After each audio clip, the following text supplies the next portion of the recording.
Tidak terasa, kita sudah berada di penghujung tahun ini.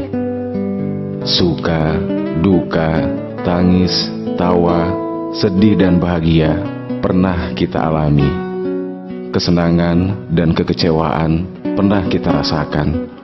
Dan itu semua akan menjadi sebuah kenangan. Dicintai, bahkan sakit hati telah kita lewati.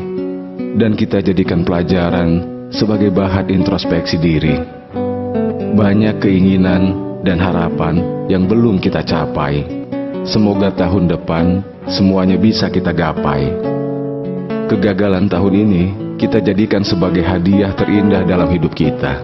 Karena manusia hanya bisa berencana. Selamat tinggal masa lalu. Kita sambut tahun yang baru.